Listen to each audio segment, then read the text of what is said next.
I moved across the Atlantic for Nathan. I traded my life, my career, and my proximity to everyone I loved for the promise of a future with him. But for 5 years, my residency application has been a cycle of delays and rejections. Meanwhile, Jade, the family friend Nathan insisted on taking in, secured her permanent residency in just 3 months. Nathan personally hired an elite immigration firm to fast-track her case, claiming it was an emergency. In the wake of that disappointment, I told him I wanted to go home, to London. Nathan crumbled. He held me, weeping, begging me to stay. "Summer, you're my wife," he whispered into my hair. "Your papers will come through eventually. It's just red tape. But Jade is different. She's alone here. Without that status, she could be deported at any moment. Please, just do this for me. Stay." Once again, I let his tears anchor me. I stayed. Until today. I was at the immigration office for a routine status review. The clerk frowned, clicking through her screen with an expression of pure confusion. "Ma'am," she said, squinting at my file. "The system shows that Mr. Nathan Thorne's legal spouse is a Miss Jade." She looked up, her voice softening with pity. "Did you perhaps fill out the wrong form?" The world turned to ice. It wasn't just the green card I had been waiting for these past 5 years. Even my title, his wife, was a lie. I didn't go home. I drove straight to JFK. Just before boarding, a final text from him lit up my screen. "Stop being dramatic. Just come home." "But Nathan, we haven't had a home for a long time."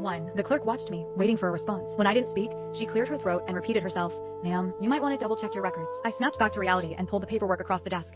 I managed a tight, hollow smile. "No need, thank you." For a split second, my instinct was to call Nathan, to demand an explanation, to hear the lie he'd inevitably crafted to cover this. The phone rang for a long time. When someone finally picked up, it wasn't Nathan. It was Jade. "Summer, Nathan's in a board meeting," she said, her voice dripping with that practiced, fragile sweetness. "Is it urgent? You can tell me and I'll pass it along. Although, unless it's about the grocery list, I doubt it's anything he needs to worry about right now." She paused, letting the silence sting. "We're actually in the middle of a merger. You know how it is.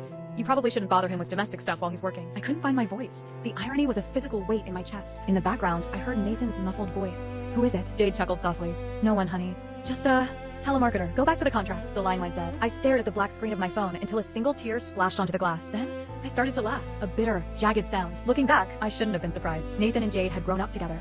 She was the one who got away. His first love. The girl his parents had always wanted for him. I knew that when we started dating. But Nathan had taken my hand, looked into my eyes with such convincing devotion, and promised me, "That's the past, Summer. You're my present. You're my everything." And like a fool, I believed him. Shortly after we moved to New York, Jade suddenly appeared, claiming a job offer had brought her to the city.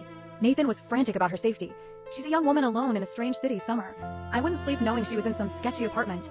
Please, let her stay with us." So, Jade moved into our guest room. She moved into our lives. Then, she happened to get a job as his executive assistant. Anyone with eyes could see it. But Nathan always had the same defense. "She's like a sister to me. Don't be so insecure." So I closed my eyes, I plugged my ears, I played the role of the perfect, supportive wife. Before I left London, my mother had watched me pack my life into 3 suitcases. She didn't try to stop me. She knew I was too far gone in love to listen. She just gave me a tired, knowing smile. "You're young, Summer. You'll learn," she said.